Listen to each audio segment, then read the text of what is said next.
Oke, bismillahirrahmanirrahim. Assalamualaikum warahmatullahi wabarakatuh. Selamat pagi anak-anak. Gimana nih kabarnya? Masih semangat kan? Masih semangat ya, walaupun belajar di rumah saja, tetap harus semangat. Tetap jaga iman, jaga imun, aman belajar di rumah saja. Kita sama-sama berdoa, semoga pandemi ini segera berakhir, sehingga kita bisa bertatap muka kembali di sekolah.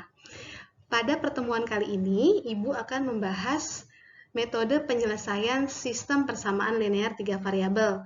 Masih lanjutan materi sebelumnya ya. Kalau materi sebelumnya kalian merumuskan model matematika, nah sekarang ini metode apa sih yang digunakan untuk menyelesaikan persamaan linear 3 variabel? Nah, kita akan bahas pada pertemuan kali ini. Nah, tidak pernah lupa juga Ibu selalu mengingatkan untuk perilaku 3M. Memakai masker kemana-mana, jangan sampai lupa mencuci tangan dengan sabun atau hand sanitizer, dan menjaga jarak. Tetap aman, jaga diri, jaga kondisi ya. Tetap terus berserah diri, berdoa kepada Yang Maha Kuasa, semoga pandemi ini segera berakhir. Nah, ini kompetensi dasar dan indikator pencapaian yang akan kita capai pada pembelajaran kali ini.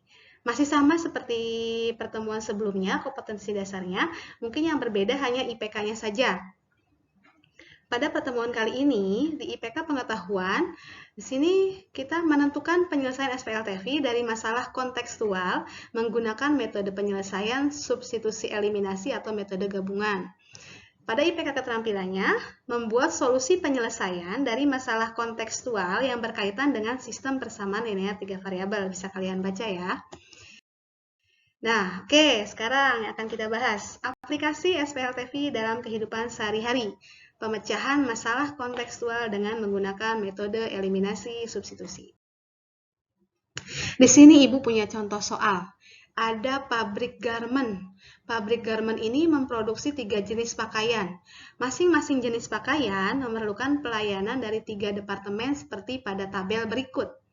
Ada pemotongan, penjahitan, dan pengemasan. Nah, itu jenis-jenisnya. Kalau untuk pemotongan, jenis A 0,2 jam, jenis B 0,4 jam, jenis C 0,3 jam, dan waktu yang digunakan sebanyak 1160 jam. Untuk penjahitan, jenis A 0,3 jam, jenis B 0,5 jam, jenis C 0,4 jam, dan waktu yang digunakan sebanyak 1560 jam.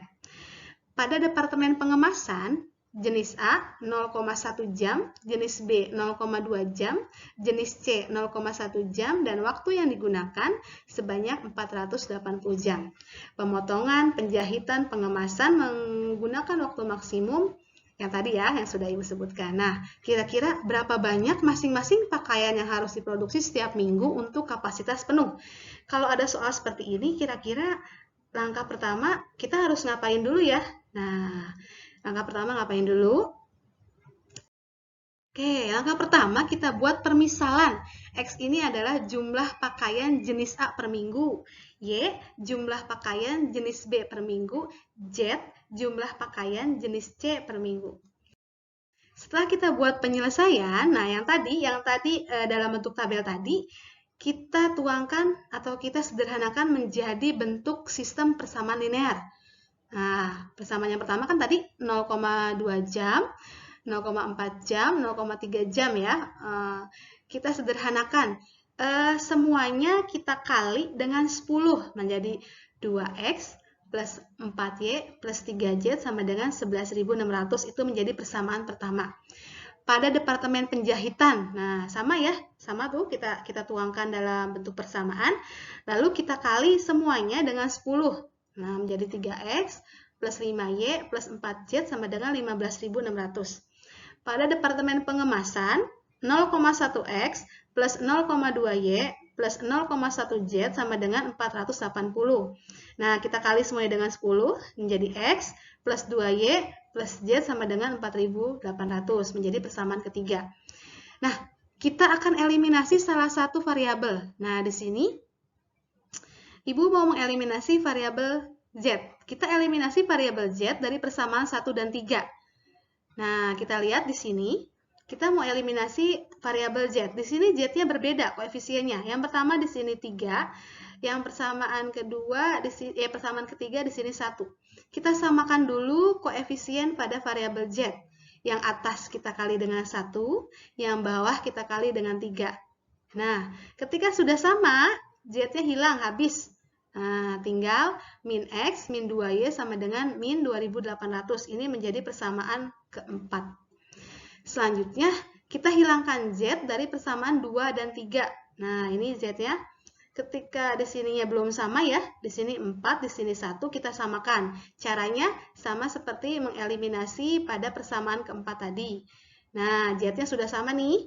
Z-nya hilang, habis, tinggal min X, min 3Y sama dengan min 3600 menjadi persamaan 5. Mengeliminasi Z ini menjadikan persamaan linear dua variabel. Nah, kita dapatkan persamaan linear dua variabel. Ini persamaan keempat, ini persamaan kelima. Jadi, menyederhanakan dari bentuk 3 variabel menjadi 2 variabel. Nah, langkah selanjutnya,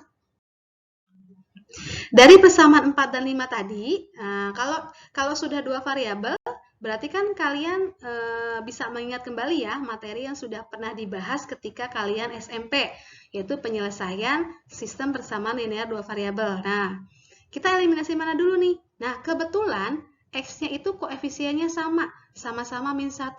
Nah, kalau sama seperti ini, bisa langsung kita eliminasi. Nah, kita eliminasi X-nya habis, tinggal Y. Y sama dengan 800.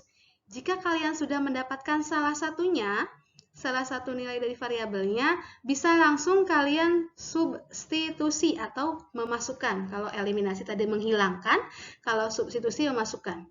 Substitusi Y sama dengan 800 ke salah satu persamaan. Boleh ke persamaan 4, boleh ke persamaan 5. Di sini Ibu masukkan ke persamaan 4. Nah, ini kita masukkan ke persamaan 4. Y-nya diganti dengan 800. Didapat X-nya 1200.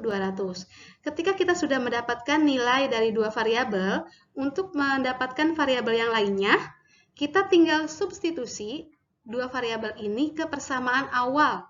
Boleh ke persamaan 1, boleh ke persamaan 2, boleh ke persamaan 3. Di sini Ibu menggunakan persamaan 3.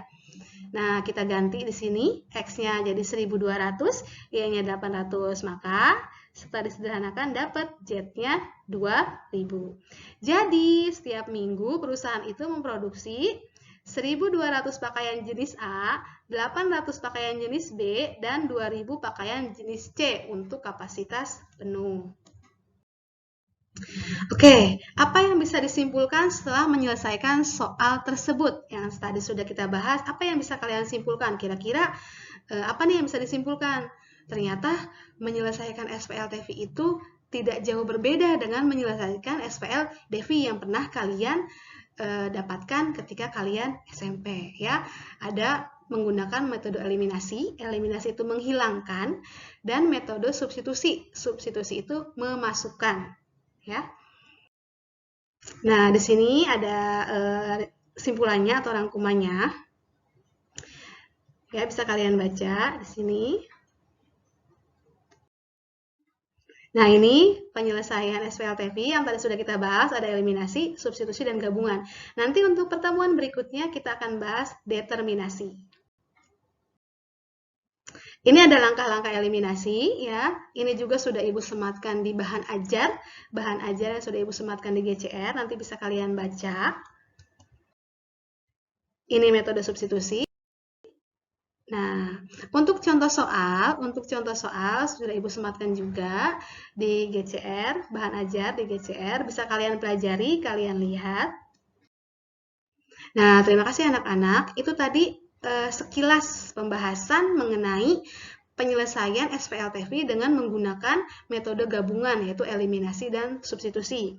Mudah-mudahan apa yang sudah kita bahas pada pertemuan kali ini bisa kalian pelajari, kalian cerna dengan baik. Untuk selanjutnya, jika ada pertanyaan atau ada hal yang ingin didiskusikan, silakan kita diskusikan di GCR atau melalui WA grup kelas masing-masing.